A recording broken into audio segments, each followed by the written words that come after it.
Donc ici, on va continuer sur l'unité 2 et sur la leçon 7.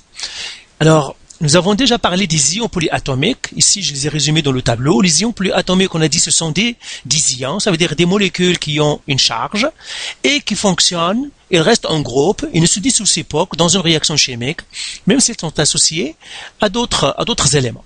Maintenant, comment on va construire la molécule ou bien le composé si on connaît son nom? Par exemple, disons que on a le magnésium. L'hydroxyde de magnésium, on a le magnésium. Par exemple, hydroxyde de magnésium. Comment on va écrire sa molécule? Okay. Hydroxyde de magnésium. Comment on va écrire cette molécule? Eh bien, comment on va écrire la formule? Premièrement, j'ai hydroxyde et j'ai le magnésium. Alors, dans la formule, on doit leur changer de place. Pourquoi? Parce que c'est une liaison ionique. Celle-là, c'est ionique. Pourquoi c'est une ionique? Parce que le magnésium est un métal et les hydroxydes, on a dit, tout ça, on les considère comme des non-métaux. Celui-là, on va le considérer comme un métal. Donc, c'est pour cela qu'on doit les inverser. Donc, j'ai le magnésium, je l'écris ici Mg, et j'ai l'hydroxyde. L'hydroxyde, c'est quoi? C'est OH-. Le OH a déjà sa charge. Maintenant, le magnésium. Si je pars à mon tableau périodique, eh bien, mon tableau périodique, je vais effacer tout ça, hein, parce que, d'accord. Dans mon tableau périodique, le magnésium, il se trouve dans la colonne 2. Il est là. Et qu'est-ce que ça me dit? Ça me dit que lui, il a tendance à perdre 2 électrons. Pourquoi? Parce que c'est un métal et les métaux perdent toujours des électrons. Donc, lui, il va former un 2+.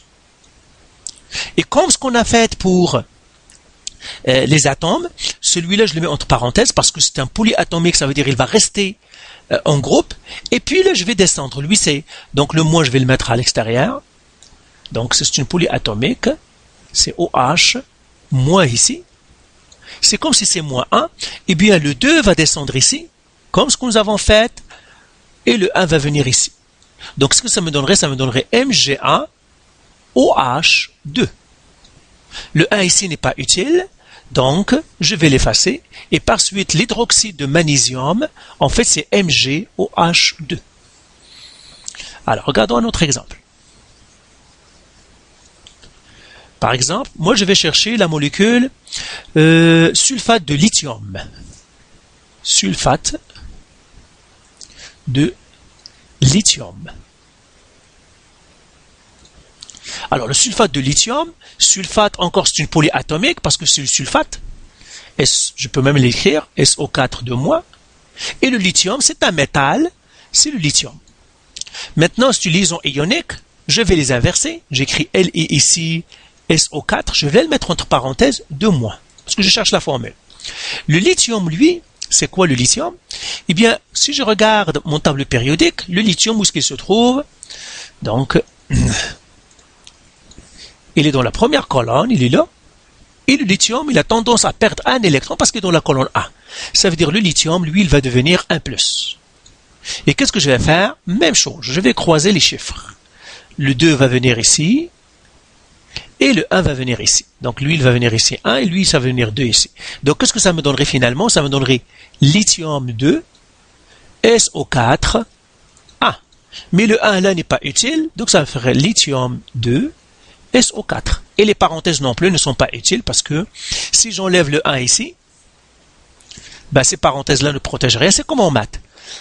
Eh bien, ma formule sulfate de lithium, en fait, la formule c'est LiO2, lithium 2, SO4. Alors, faisons un autre exemple. Par exemple, disons qu'on a hydroxyde d'aluminium. Hydroxyde d'aluminium.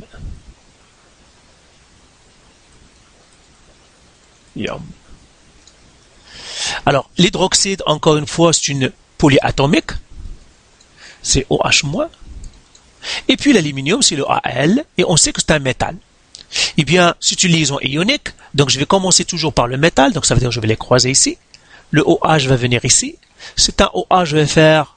C'est une polyatomique, je vais me le mettre entre parenthèses. Et l'aluminium, il suffit que je regarde mon tableau périodique. L'aluminium se trouve là. Ça veut dire que c'est un métal. Et il aura tendance à perdre les 3 électrons. Donc, ici, ça va faire Al3+. Et qu'est-ce que je vais faire? Même chose. Le 3 va venir ici. Et lui, c'est comme un plus, le 1 va venir ici. Et qu'est-ce que ça va me faire? Donc ici, le 3 va venir ici. Ça va faire AL1, OH, 3. Alors, le 1 qui n'est pas utile, c'est lui.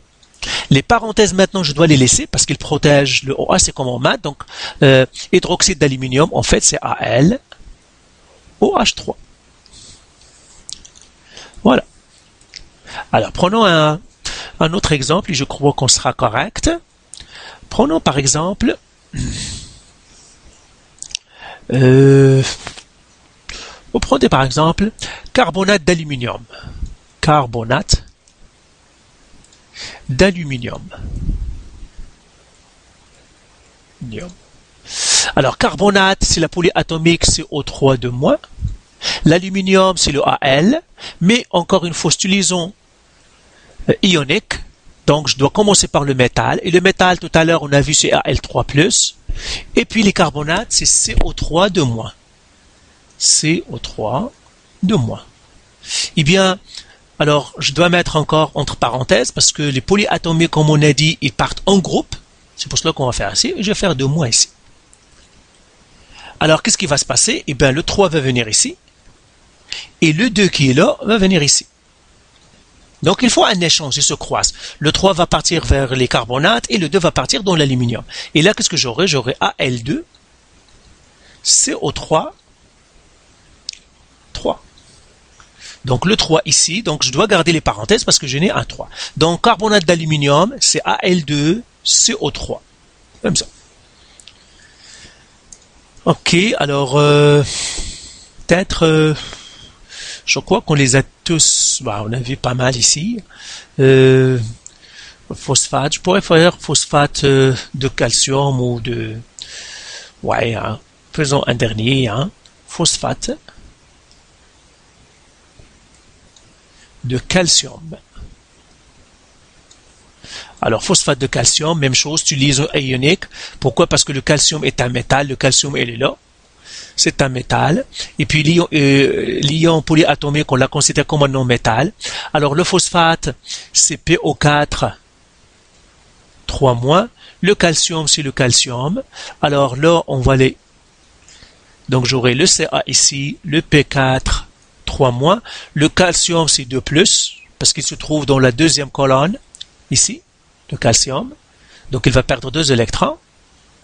Et maintenant, qu'est-ce que je dois faire? La polyatomique, je dois le mettre entre parenthèses parce qu'on a dit que elle, polyatomique, elle va rester groupée. Et puis, j'aurai le 3- ici.